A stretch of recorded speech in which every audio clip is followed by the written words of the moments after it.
to this. Initially, we had a report that was authored urging Zambia to uphold the human rights record. Obviously, the government refuted that there is no such thing. Prior to her visit, Ms. Irene Khan, we now were made aware of the government response to some of the concerns that were raised by the United Nations, the UN Rapporteur for Human Rights, who is on a 10-day visit to Zambia. What is your general feeling around this particular visit and everything else surrounding human rights record in Zambia currently? Okay, no. Thank you very much for the question. I think, first of all, let me say that obviously we are glad as a people, as a Zambia we want, that the Special Rapporteur is here to look at the state of our human rights in the country. But I think that it's important for me to point out two fundamental issues, the way we see them as the Zambia we want and my own experiences. The first one is this. All of the problem that we are having in this country, all of the difficulties that we face, whether these are economic issues, whether these are social issues, whether these are specifically issues to do with human rights, are our problems. And the people who are supposed to resolve, solve, take care of these problems fundamentally should be the people of Zambia. I think that sometimes we tend to create an impression that we ourselves cannot resolve this problem unless there is some external force or external institution that has got some benevolent ooziness of what is right and wrong. We, the people of Zambia, know that our state of human rights over the last 3 years have been atrocious. We know that there are people who have been tortured. We know that there are people who have not received fair trial. We know that freedom of assembly has not been at the level that all of us want. And I think that fundamentally, we, the people of Zambia, both those in the opposition as well as those in the government, we should all agree that we need to resolve these problems. We should not, Pastor, have a situation where those of us who are receiving the lash now because we're in the opposition suddenly realize that government can be autocratic.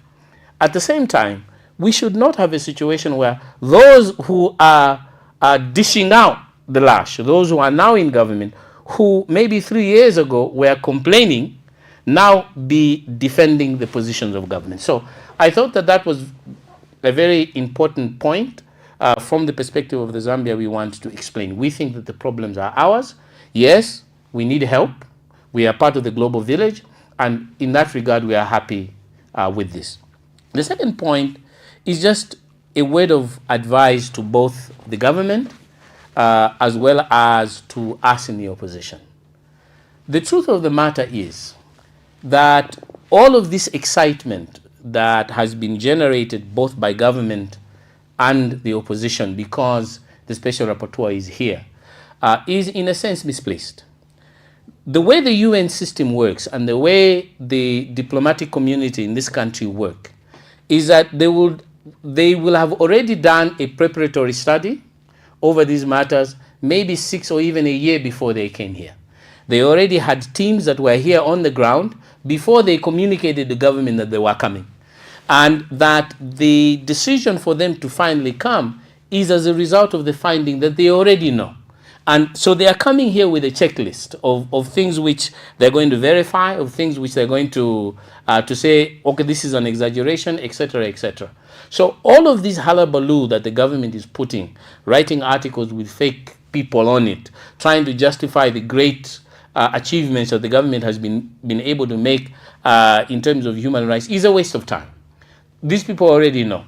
All of these issues from our position as the opposition to try and flood the Special Rapporteur with everything, including some exaggeration, is just a waste of time. Now, let me conclude, Pastor, by saying I've had experience of this.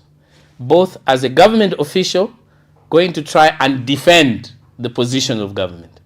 I've also had a personal experience as a member of the opposition going to the West to try and denigrate government position. So sometime in the mid-90s, as special assistant for Dr. Kaunda, we had traveled to Europe and to the United States to complain about the human rights abuses which the Chiluba government was putting on Kaunda vis-a-vis change of the constitution, vis-a-vis the attempt to deport him and so on. And we had prepared a brief and gave it to Dr. Kaunda to be explaining wherever we went in very high offices, both in Europe and in the United States. And one of the persons we met in the US was Suzanne Rice, who at the time was the special assistant she was assistant secretary for African Affairs.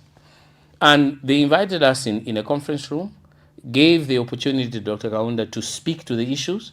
But before they gave him the opportunity, they gave us a brief of what they understood about Zambia. And I sat there as a special assistant, stunned at the level of detail that they had. And they even had certain things, what the government was doing, which we didn't know. And I could see that Dr. Kaunda was a bit stunned as well. I was stunned.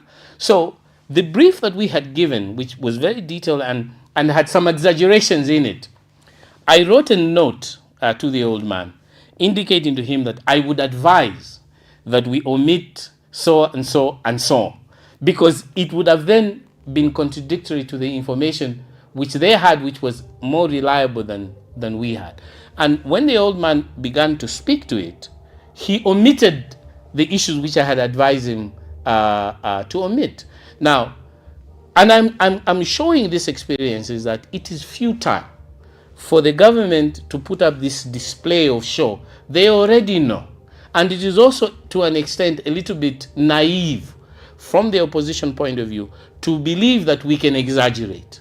Let us be truthful. Let us itemize the issues that we think require to be resolved, which are pertinent in order to promote our democracy forward. So that is what I can say on this matter. This is such a huge, talking point, and we have anchored our topic on it. Yeah. And I hope you don't mind that we spend a bit more time on this, because the Human Rights Commission, our Human Rights Commission, have also been in the press indicating that they think the current administration has made tremendous progress in the observance of human rights, compared to the previous administration. What's your reconciliation of the two standpoints? Well, I think that we have to be honest to ourselves about the issues which we find injurious and disagreeable in our current set of circumstances. And I don't think that the Human Rights Commission is in a position to say to the people of Zambia that everything is all right. I don't think that the government of the Republic of Zambia is in a position to tell all of us that people's rights are not being infringed upon. I think that is the way I see it, and certainly that is the way the Zambia we want sees it. For people to suggest that things are all right would be to negate examples of atrocities which have happened in this country. Just yesterday, or was it? Yeah, it was yesterday that Honorable Mumbipiri was released from jail with an amended charge after she'd been there for 2 weeks. Okay, only on the 6th of February, we will be having an election in Petauke, resulting from an incident which started with the kidnapping of the member of parliament for Petauke. This is not in dispute. And the subsequent surprising and amazing deliberations that had happened after he was found to be alive. Only a month ago, we were all up in arms with issues to deal with 2 young men, Elijah and is it Ernest, who had been detained for more than 50 days. So these are real issues. These are not issues which we can wish away. These are real issues which have been happening in this country. And for anybody to suggest that these are illusions is being unfair to all our collective intelligence. You have been, doing rounds. I've read some of your write-ups on social media and some WhatsApp blogs, where you have also expressed your disquiet about certain positions taken by some of your colleagues within the political landscape on this particular matter. And I'm referring particularly to the issue you wrote about the MMD, president and the former vice president, Dr. Nevas Momba. You took a swipe at his stance over this matter. Yeah. Well, maybe let me say I would be uncomfortable perhaps with the word to say I took a swipe. I think that I was making a valid observation about the statement which was issued by Dr. Mumba regarding this issue of human rights. And I think that if you were to give me some time, I itemized 4 issues which were very disagreeable to me, which compelled me to write what I wrote.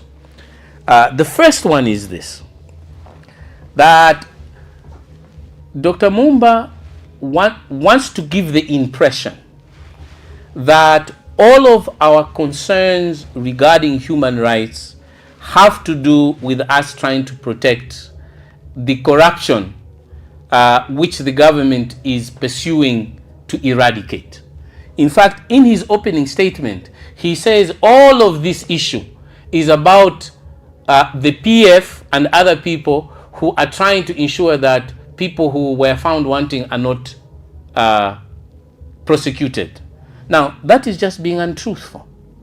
Bread na Changala, Sishua,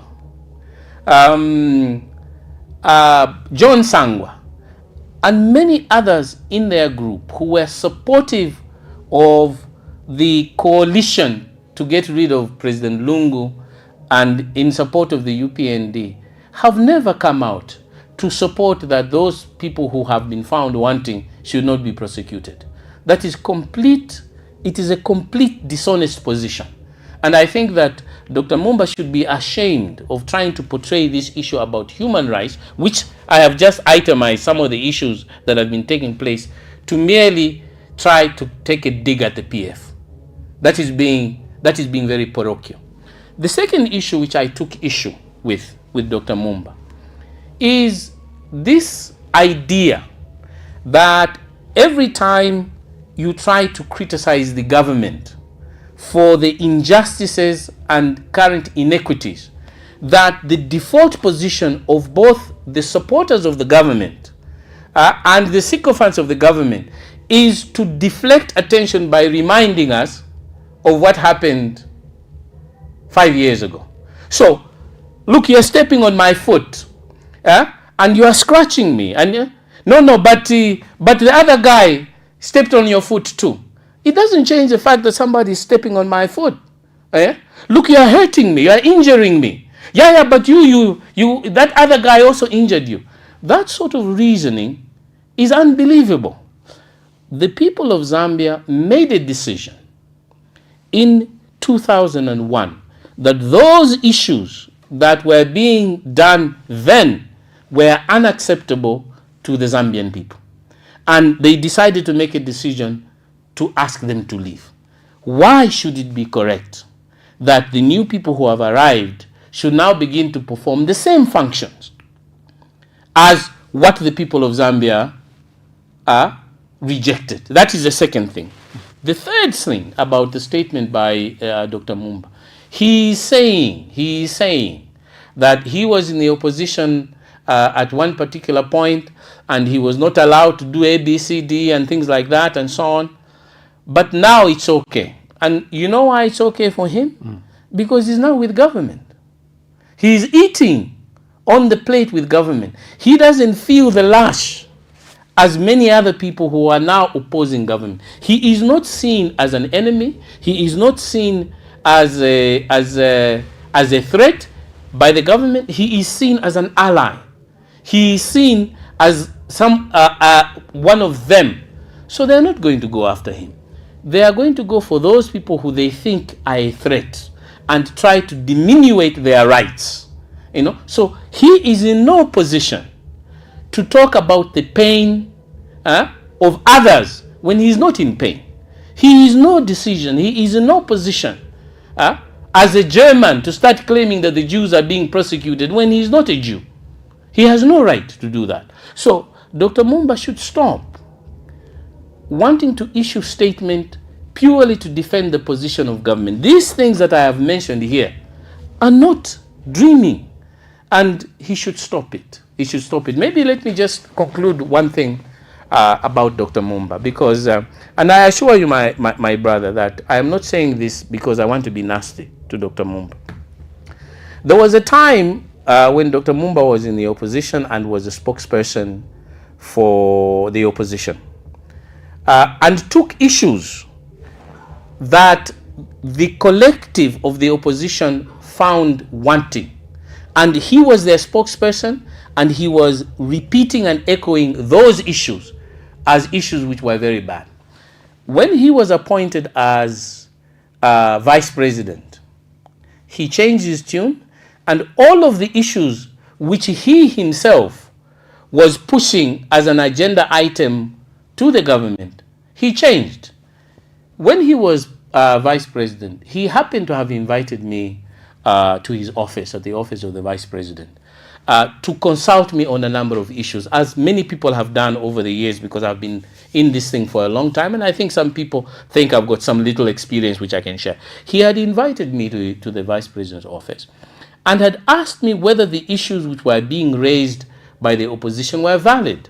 And my response to him was, Dr. Mumba, just a few months ago, you were the one who was raising these issues. How is it that you can now say that those issues are invalid? Do you not see that there is a problem with that? He said to me, oh no, but I've now seen it from a different perspective. I said, but you also have to have the grace, okay, and the kindness to accept that those people who are seeing these issues still in the same prism which you used to see them also have got a perspective. So you can't denigrate their thing. And if you continue on a path where you are unable to listen to other people, you will not last long in this job. I can tell you, if there was a Bible here, I would have put my hand on the Bible. I told him this. If your position is going to be to denigrate, you will not last long in this job. And there were other few things we discussed. I think it was barely 2 months later that Dr. Mumba was out of the job. Because principles are not followed. Earlier you talked about Miss Mumbi Piri. Yes. This is the second time she may have come into conflict with the law, whether justifiably or unjustifiably so, having spent over 400 days in detention in Western Province, and now she was accused of aggravated robbery, an issue that many people questioned whether a woman of a record and her age would now degenerate into a criminal element. Only to understand now that the DPP has said we cannot prosecute. There is insufficient evidence to support the accusation leveled against her. What's your reading into this matter? Is it because the rapporteur is here, or this was bound to happen? It's a matter of coincidence? Yeah, well, unfortunately, as I said earlier, that the government always thinks that they can manipulate the donors. The government always thinks that somehow they've got a preserve of all the information that is required, that they can tell anything or they can do anything, and that the donors are merely a bunch of ignorant people who don't know what they're doing. The first thing that you are taught when you are going in the diplomatic service is that one of our primary functions as diplomats is to be spies. Okay? That is what you are told. The diplomats that are here are actually spies. And they are spying on us every day and sending information to their respective agencies back at home.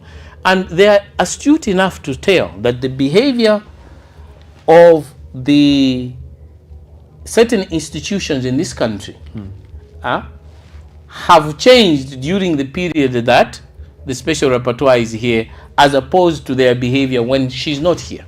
They're able to tell. Now, I would like to give the benefit of doubt to the Director of Public Prosecution, Mr. Piri, whom I know on a personal level. But this coincidence is more than a coincidence.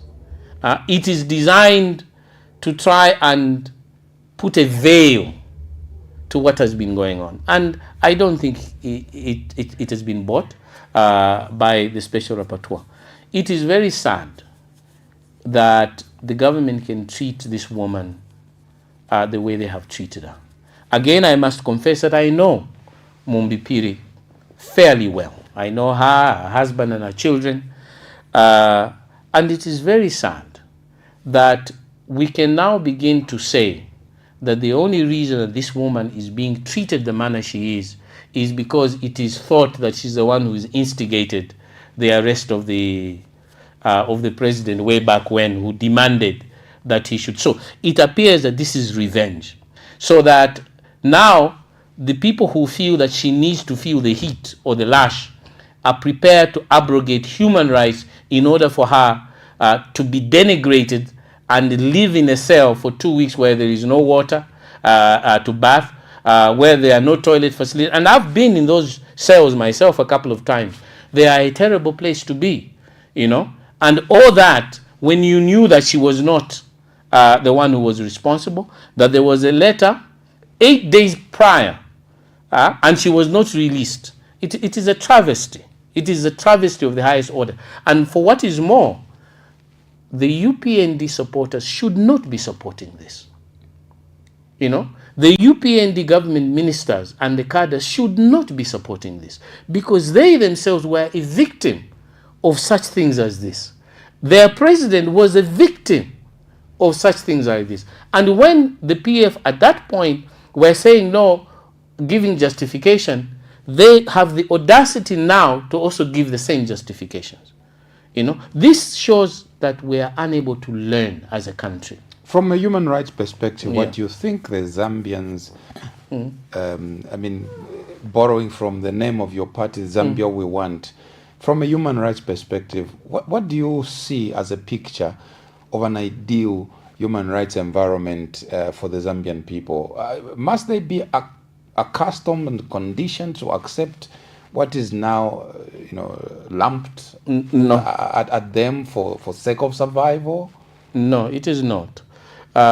You know, the Zambia we want is very clear that if we are to resolve the problems of economic malaise, if we are to resolve the problems of social malaise, the first thing that needs to happen is that we have to sort out our issues of governance. We have to sort out our issues of human rights. We are very clear on this. Going beyond that, we are all clear that what is going on in this country in the last 10 years and what is going on in this country in the last 15 years is not the Zambia we want. We should not be discussing 35 years after we transited to a plural society where the IG can start saying that we will not allow freedom of assembly because there's a security situation. What security situation is he talking about? Is this a de facto declaration of a state of emergency?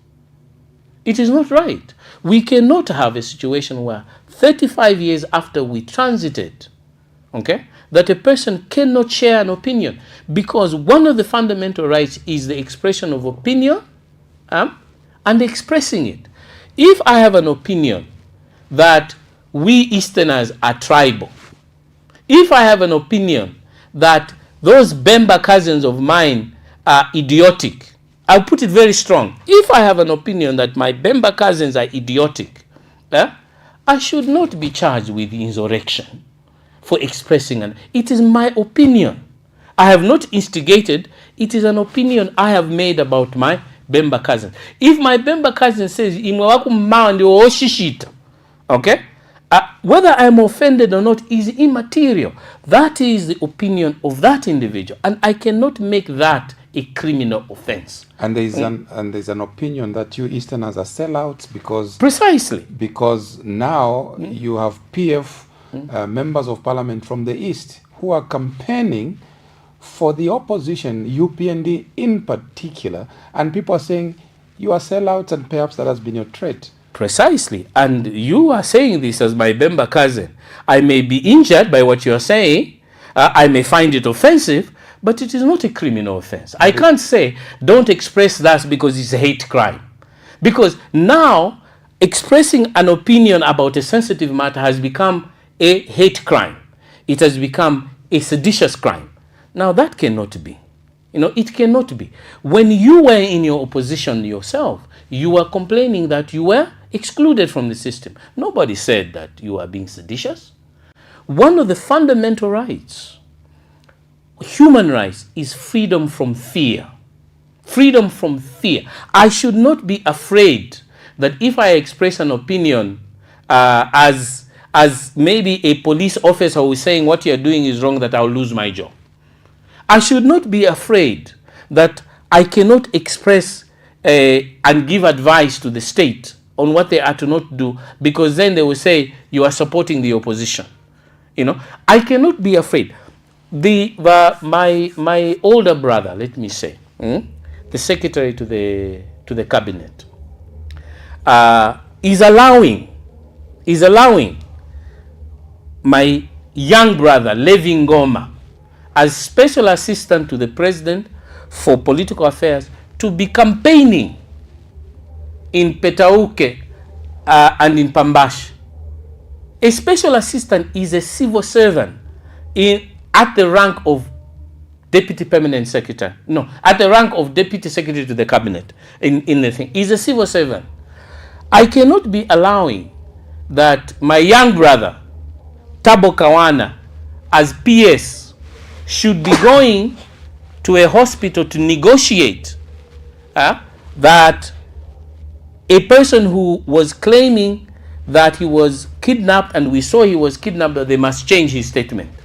It means that my older brother, the secretary to the cabinet, is either unprepared to legislate and make sure that people follow the rules of the civil service, or he is afraid that if I put my step on this to say this is wrong, that the appointing authority will disappoint him.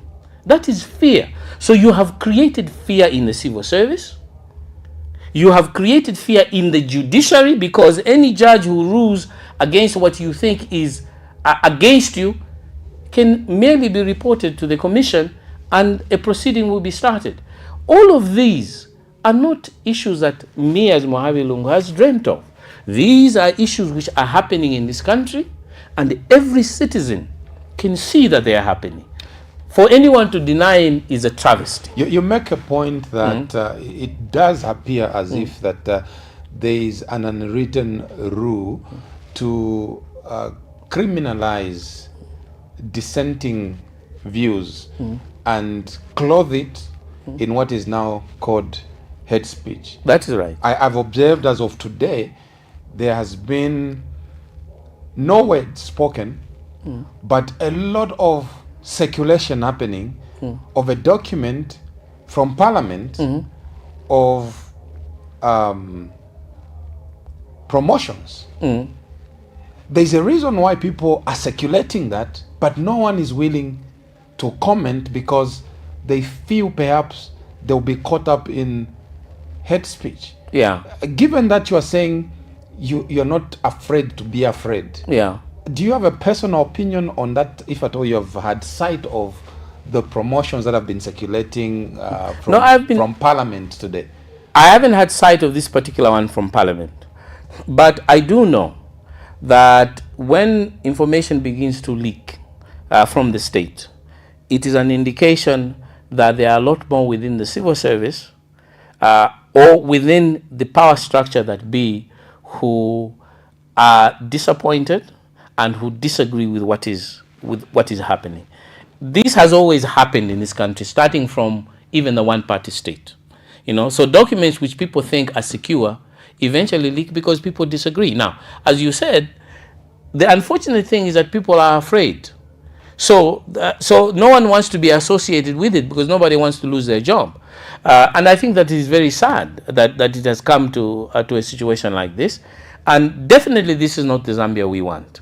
So now, given that when you look at the list of so many political figures that have been arrested in the last 2-3 years, the list is growing. It is long, yeah, of course. And there's a common crime now of seditious practices, much of which we are not seeing any prosecution and convictions coming out. Do you hold a view perhaps that this is meant really to silence the likes of you, that you don't speak? What is motivating either the police or the government in power to always unleash police on opposition and charge them with seditious practices when, in your view, you're practicing checks and balances? Balances, yeah. Well, first of all, I can never be silenced. Let me just put that very clear.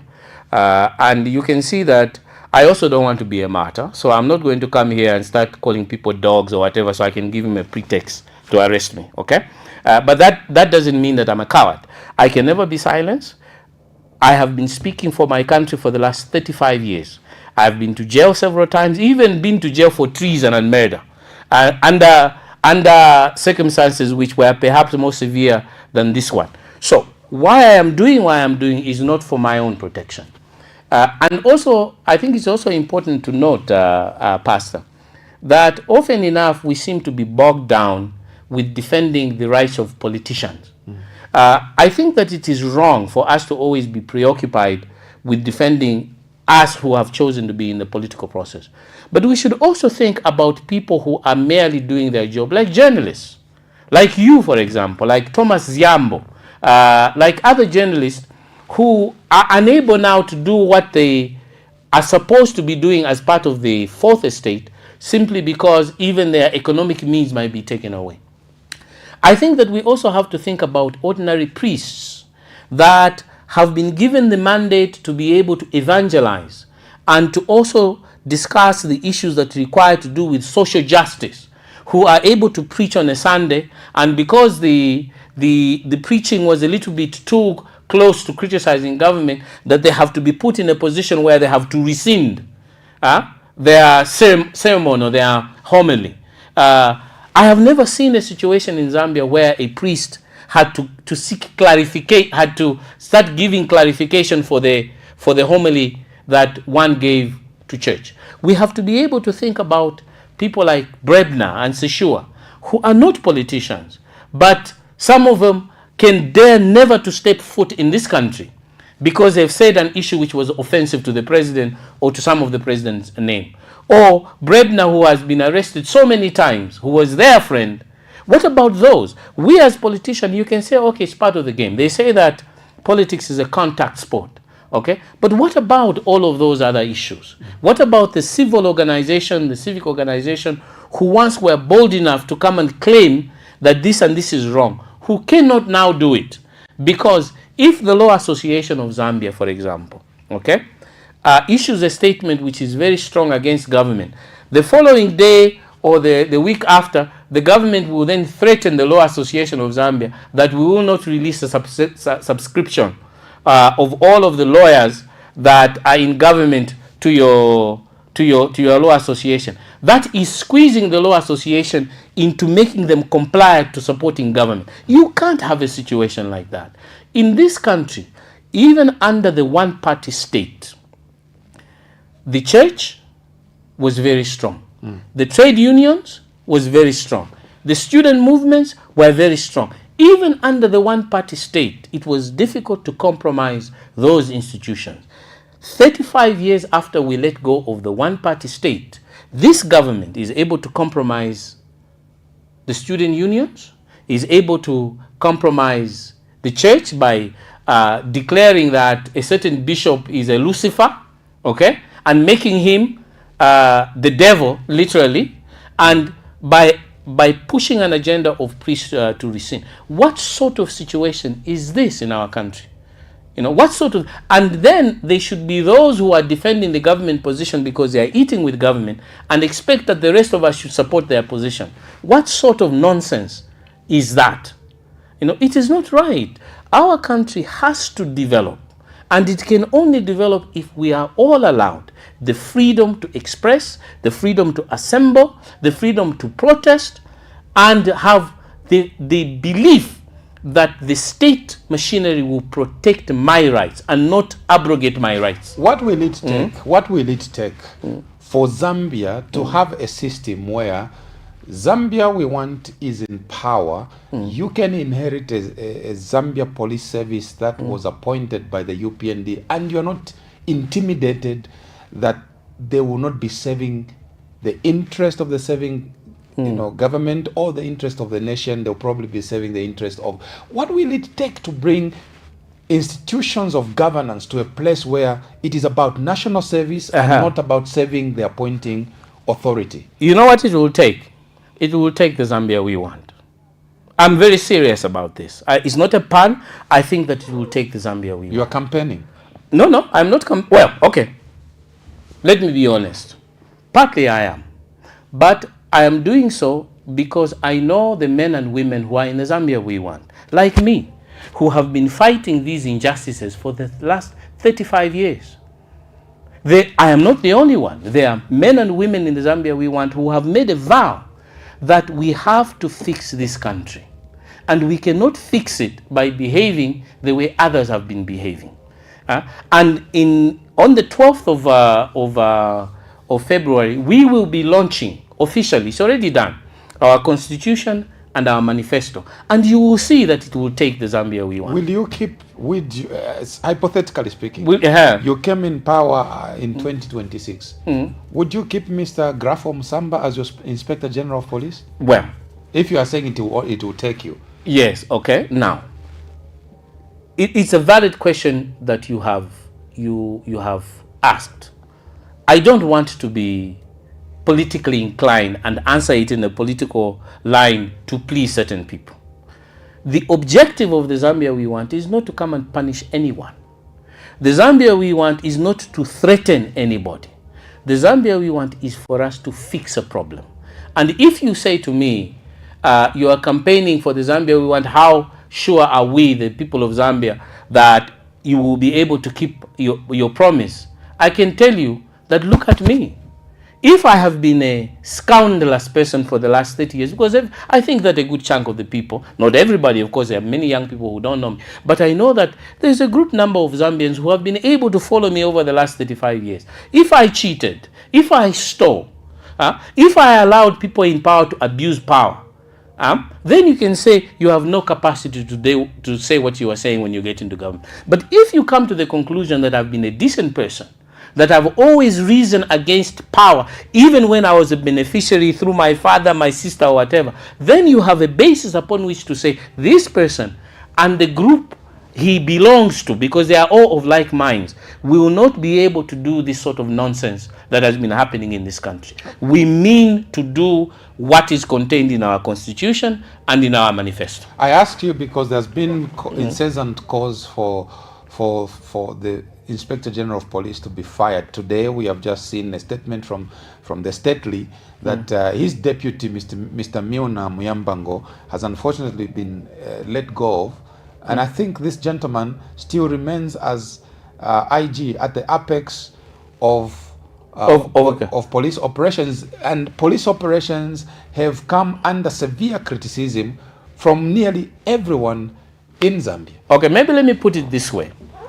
I didn't want to answer it in the manner which I thought the viewers were expecting me to answer, given the way you had said it, okay? Because I don't like to be political for the sake of being political. But I did issue a statement, I think 2 days ago. I was compelled myself to call the Daily Nation, and I did request that if the IG is unable to protect us, if the IG wants to play a political role, then my advice was that the IG should resign. And I believe they may have carried it, or they will carry it, but I issued this statement to give the onus on the IG, because I saw my young brother, the SG from the PF, I think 2 days ago, on the, is it the big hour. And he was narrating an ordeal which I found absolutely atrocious, in which he was taken to, I think, Western Province, is it? Northwestern or Western? And they wanted to ambush him and beat him in the cells. Okay? And I know things like that happened, because I've been in that situation myself. And he was also narrating an incident where Sean Tembo was told by one of the police commissioners to sit down because he was rude to his boss. Okay? Now, that is being political. And my view is that if the IG is going to be defending the president as if he is part of Caesar's Praetorian Guard, and the same thing for the gentleman in Luapula, then let them do us a favor and resign and join politics, so that we can face each other as politicians, and not that they are using the role of politics while they are wearing a uniform where I can't touch him. That is not the way it's supposed to be. This is completely and totally unacceptable. I mean, in the same breath, we understand there's assertions that they seem to be this, segregative way of applying the law. Yeah. The government has been very firm in saying it is committed to the fight against corruption. That's right. And there are those who are thinking that the fight of corruption is somewhat skewed only towards the former regime. Yeah. In the current regime, there has been allegations of corruption at the Ministry of Defense, at the Ministry of Health, at the at various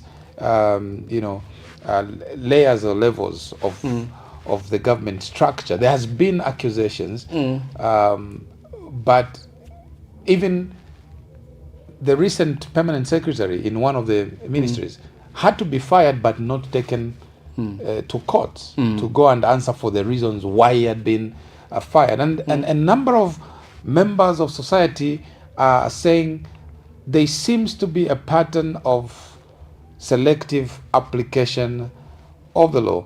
As Zambia, we want. Do you hold a similar opinion, or perhaps you think the government is doing a fantastic job to recover what has been stolen from the Zambian people? Yeah. Well, let me look straight in the camera and say this, that you cannot argue with a self-evident truth. If something is self-evident, it is as clear as daylight. You can't argue against what is happening, my brother. You can't argue. It's just that the government thinks that they are clever. As I've been repeatedly saying, that, the Zambian people are not stupid. And I use the word stupid. The Zambian people are not stupid. They may not be very talkative, at least a majority of them. What happens in this country is a very small group, maybe 10%, like me, who love to hear the sound of their own voice. Okay? The majority of Zambians, 80-90% of us, are not talkative. They keep quiet, they watch, and nobody can deceive them. They will walk to the ballot on the day of the elections and express their opinion in very clear terms. They did so in 2021. They did so in 2001 when there was an attempt for a third term. They did so in 1991 when they wanted change. The government may spew out all the propaganda they want on ZNBC mostly. You recall that there was a gentleman when President Michael Sata was campaigning. If you watch ZNBC, you could even believe that Michael Sata can never win. And it wasn't the case. Even when UNIP was standing in 1991, yes, MMD had commercials on ZNBC, but ZNBC and the public media still gave you the impression that President Kaunda was going to win by a landslide. The UPND can do the same. They can have all their propaganda on ZNBC, in the Daily Mail, and in whatever, but the people of Zambia have already made a decision. The only thing right now that is preventing the Zambian people from being more vocal is that I have to admit, as a member of the opposition, that they are very clear in their mind what they don't want, but they are not very clear on who should replace what they don't want. That I am sure. And we in the Zambia we want to be able to give and convince the people of our country that we are prepared to do the right thing for the people of Zambia. So come and be part of this process. And I think that all of us in the opposition should put our hands together to be able to identify who should be a replacement to this government. You are saying the Zambian people are already made up in their minds. Can you elaborate? And in answering this question, I want you to bear in mind that the Minister of Information, Mr. Cornelius Mwetwa, who is also Chief Government Spokesperson, says 2026 is done and dusted. They're looking at 2031. Yeah. So how dare you say that the Zambian people already made up their mind? Yeah, because I have said that the Zambian people have made up their mind on who they don't want. And who is that? The current government. I think that if you go around on the buses, if you go around in the pubs, if you engage people in just normal, ordinary circumstances, the majority of people will tell you that they were misled. Okay? That the majority of people will tell you clearly that they were misled. And the sort of information that we are picking up as a Zambian we want is the same form of information that people in the opposition during 1991 were picking up. Now, why should I dismiss what Mr. Mwetwa is saying? And why should I be confident, about what I'm saying? Because when you are in government, you are likely to be able to be creating systems around you which produce an echo chamber. And so everything that is within your parameters, is to reinforce the position that you are popular. That's why UNIP can say Wamiyaya. That is why even the PF, if you remember, they were saying they will be in power for how many years? They were saying we'll be here for another 100 years. The current government, I've heard him say that they're going to be here for 50 years. Now, let me give you another personal example, because sometimes it's good for us to be realistic. You know, when I was a student at the University of Zambia in 1990, my father was he was a high-ranking official at Foreign Affairs and at State House. Actually, literally at State House, and we used to debate with my dad about how UNIP was going to lose.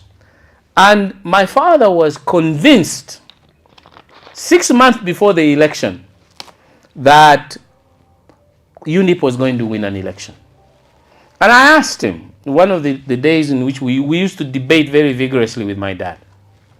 And I asked him, I said, Dad, why do you think you are going to win? He says, because all the information I have suggests that I'm going to win. I said, where are you getting this information from? He said, my driver, the guy at the office, this one. He gave about 6, 7. I said to him, your driver can't tell you the truth, no matter how much you tell him. This one can't tell you the truth. That because they all know you always walk in front of Kaunda every day, and there may be repercussions.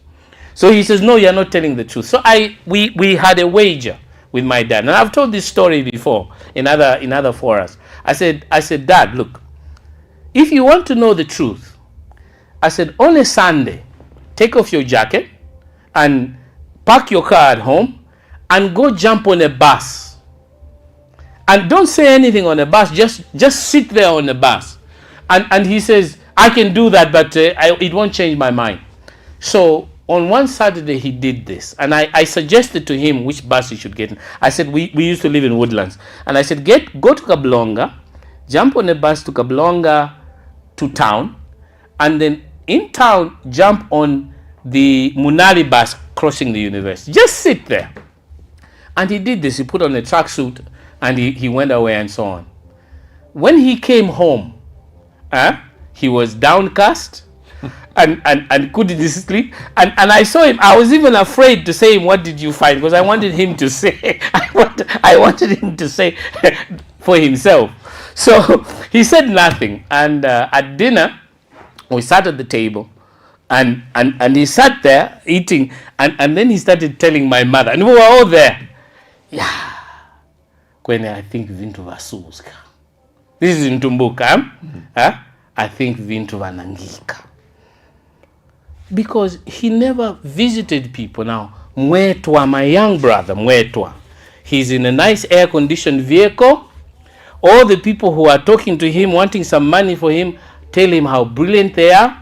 When he goes to the constituency, they clean up for him and they censor who should come and tell him how great President Hakainde is. I've been through that.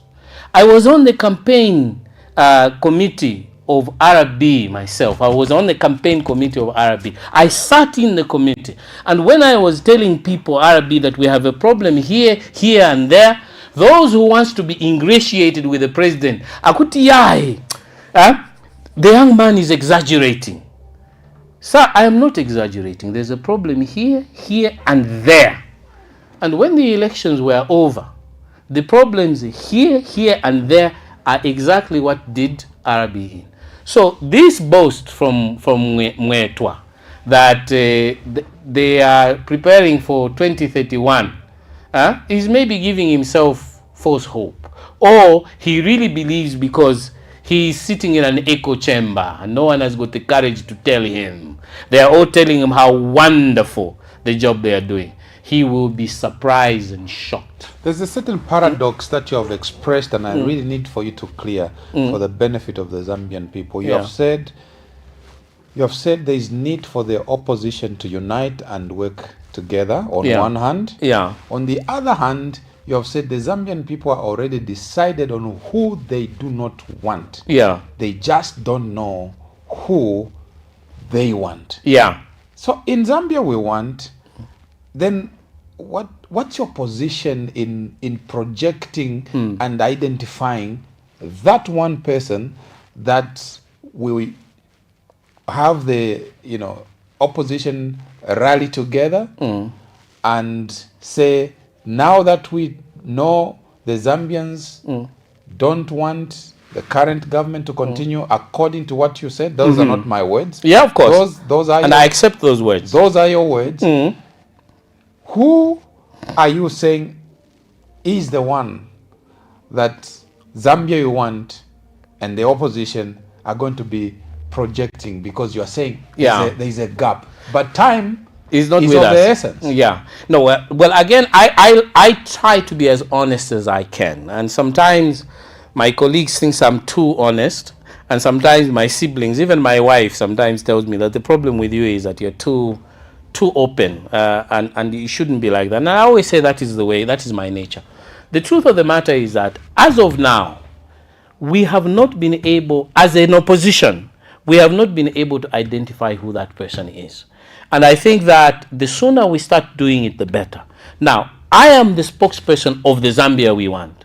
And our plans are to elect a substantive presidential candidate and the running mate within a given period of time which we have already identified. So we are not going to sit back and say because we as the opposition have not identified a candidate, we can't. We will be identifying a candidate within ourselves and making our structure permanent as we recruit and get the party to grow. However, we believe in the Zambia we want that it would be easier to be able to solidify a concrete opposition, to be able to provide checks and balances, and to be able to make it easier to defeat the current government if we were all united. That is our view. Now, let me just give you some a little statistics about why we think that this is the case.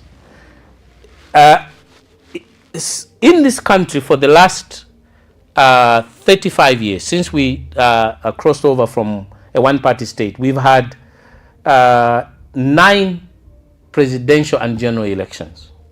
7 of them have been normal calendar presidential by-elections. 2 of them have been by-elections, that is 2008 and 2015. If you look at the number of candidates that have stood in those 9 elections, there have been 46 candidates.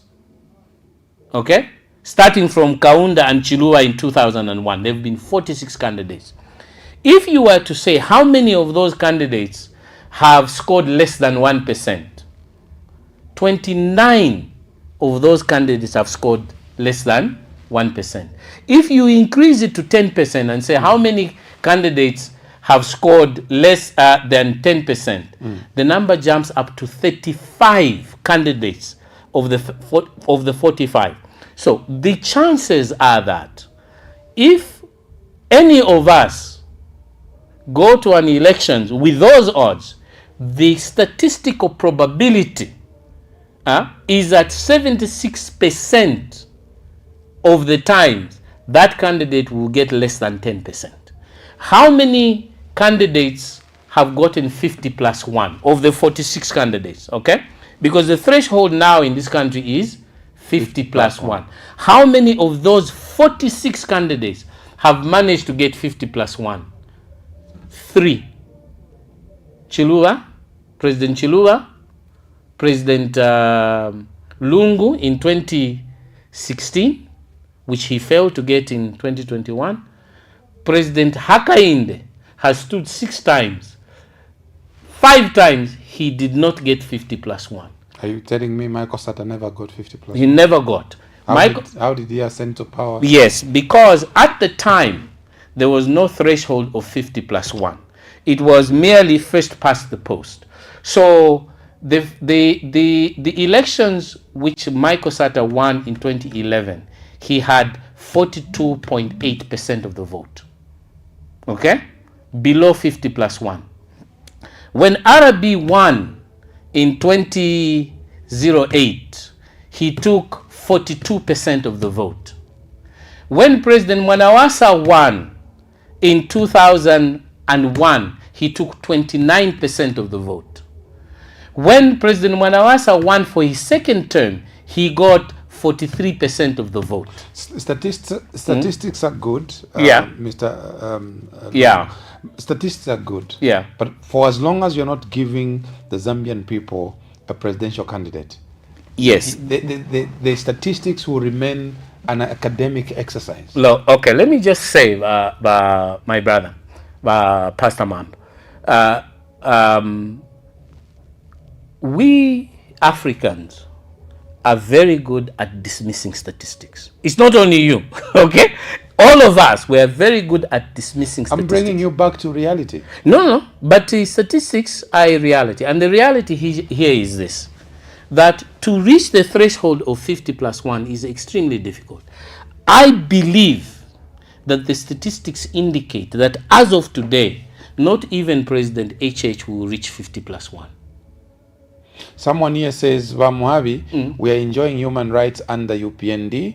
I wish to continue with UPND after 2026. They mean well to us common Zambians. Chiluba from Lusaka, and then he said, Muhabi ukulanda chalyanguka tukamimona. Yeah, okay. That is Okay, do you want me to respond to that? I'm just wait. Let me read perhaps another one. This one says, 2026. We are voting for UPND. God has blessed us with rain for HH. Give us meal for 50 kwacha. So that's another viewer there. Another viewer here is saying, okay, you've put the line, but you're not picking or responding. We will be Okay. this other one here says, Bwana HH is good and his team to rule the otherwise we are on the right track under HH. I am Karaluka from Mazabuka. You may wish to respond to that. I mean, my response is very simple, and let me look at the camera instead of you. Right, okay? Yes, please. Let me look at the camera. I hope the director can zero in on Yeah, my response is very simple. This is what I was explaining just a few minutes ago. That I believe that the majority of these people who are writing to this program are supporters of the UPND, and they are probably people who are being assisted by the UPND to monitor programs such as this, so that they can give the impression that their particular viewpoint is a popular viewpoint. And when I was giving you the example of my own father in the UNIP administration, when I was giving you the view of my experience being on the campaign committee of the MMD, I was saying that these are the types of echo chambers that often mislead the people in power in believing that what they're doing is correct. Because your own members sit by the radio and always reinforce what they think you want to hear. And because they have the means, they have the money, they have the time to sit there, they are able to create an impression that everyone is supporting what you're doing. And these are the people who make governments lose their footing, unable for them to deliver what they promise to the people, and eventually create the conditions for them to lose. So I take note that they are supporters of the UPND, and it's good that they are supporters. But try to listen to those people who are not in the echo chamber and are trying to advise you that you need to do better. Me, that is what I would say. So here someone says, I need to. I hope they have heard, but the messages and the calls keep coming. Yeah. This one says, please note that your. I don't know where he's watching us from. Director, someone says, please note that your transmission is frozen, unable to watch. I'm not sure where they are watching us from. Please do let us know which area of Zambia you are watching us from, and you are thinking that the transmission is frozen, so that our technical team can investigate that. This one says, good afternoon. I'm following this discussion of the light of. No, this is not. For this one. I think it's from some other program. All right. I'm happy now to pick up one or two phone calls for those who are who have been trying to reach us. Before I release my guest, feel free to call us. Now, from where I stand, the problem why perhaps we would never see a united opposition under this dispensation is you all think that this government has performed so badly that it is everyone's game to take. Yes. Yeah. No, you are right. You are very right on that. But that is the reason why I have gone to the length of giving the statistics which I gave. Because in as much as I am a fully paid and very loyal member of the Zambia We Want, we in the Zambia We Want do not want to delude ourselves that the situation in as far as the next elections is so easy that anyone can win it. And that's the reason why I was giving those statistics. And you are saying the UPND cannot I am categorically saying to you that the statistical inferences we've made out of the study we have done since 1991, as of today, if there was election today, the UPND under President Hakainde will not be able to obtain a 50+1. They are below. In fact, all our stipulations suggest that the percentage that President HH and the UPND are now is somewhere around 38%. That is our stipulation. Now, let's pick up this phone call. Okay. And I hold the thought. Good evening and welcome to State of the Nation. Your name and where you're calling us from? I'm calling from Livingston. My name is Elliot. Elliot, please reduce the volume on your TV set. Okay, please, I have reduced. Okay, please go ahead. I'm following your program. Yes, your question. Go straight to the question. The question, but I come on last time because I didn't know the exact the question is. Okay, so sorry if you don't have a question. That's okay. We'll cut you off. He says he just joined. Oh, okay. And he doesn't know what to ask, and I'm wondering why he's calling. Here, someone says, "By UPND, balifirwa problem, tabash ninkisha atibalifirwa." That's what someone is saying. Another one here says, "Good evening. We are all not UPND, but don't blame HH on the issue of power, food, and fuel. HH is governing. We and uniting the nation." Okay. Another one here says, "Good evening, Comrade Muhabi. Indeed, you are the man who stands for the truth. What you have said is nothing but the truth. We don't want UPND and its leadership. We had hope in ECL, but now we don't know who to vote for. But for me, I would rather vote for a frog than UPND government. Things are bad. Hams Apunda from Livingston." Okay, now, are there some additional comments? Yeah, maybe let me read two more. Yeah. Mr. Muhabi, you are right. That's of Makangila.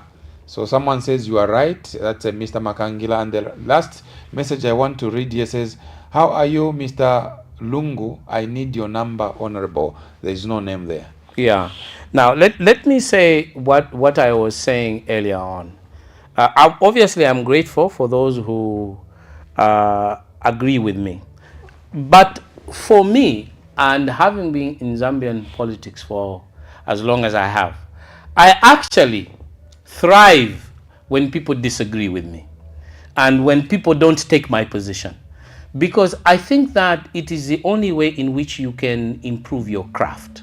So I think that to get back to the question that you had asked me, I think that we as the opposition and we as the Zambia we want are prepared to be part of the group of people who want to be able to try and bring all of the various players together so that we can agree on a process.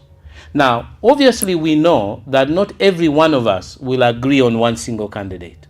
If we have two candidates, the chances are, as of now, if we have two good candidates in the opposition, the chances that nobody will get 50+1. As I've said, the statistical inference are very clear that the UPND will not get 50+1. And in which case, if we are two or three, we may have to go to a rerun. But I think that the majority of people feel that we should not go to a rerun. I think that the situation is bad in many ways, that we should be able to defeat the government in the first round. And I think that if we want to do that, it is to our advantage for all of us to work together. However, we as a Zambia we want will continue to organize as we've been organizing. We will continue to grow the party. We are confident in our message and in our principles and in our values. As I said, on the 12th of February, we will be launching both our constitution, our manifesto, and our secretariat. I read you the text messages. Let me just, as we wrap up, read you some of the messages that are coming from our Facebook streaming page. Someone says, Lawrence Chimukwaya says, Cornelius Mwetwa is wishful thinking and self-disillusioning. Zambians are fed up with the failed government of the UPND and want it gone in 2026. Another one here says, keep up, my king 2026. 2026. They are mentioning a particular politician. Okay. Let me not mention. Yeah. Well articulated, Mr. Muhabi Lungu. Another one here says, well said, Honorable Muhabi Lungu. 50+1, according to Tavazwa Mutanga, was put by Edgar Lungu to rig elections. UPND must correct this. So this one is advocating that 50+1 must be discarded. Before you respond to this, another one here says, true, Zambians don't want the UPND because of its incompetence, corruption, and injustice and dictatorship. Patrick Kafula says, is it just me, or Muhabi doesn't look himself tonight? I don't know what that means. Another guy here, or the viewer here, says, well articulating national matters, very well, Honorable Muhabi Lungu. Very interesting that others think you're not yourself. Others think that you're articulating very well.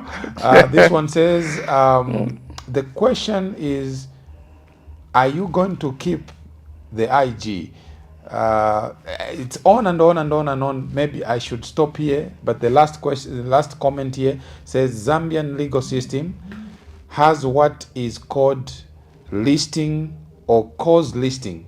One can be in detention for some time because he or she is not yet on the queue to go to court. That's according to Joe Porter. Let me end here. Yes, okay. And give you an opportunity to respond to some of these sentiments coming from our viewers online. Yeah, I think that the one that I would like to comment on is the gentleman who is saying that the 50+1 was put in there to rig the elections.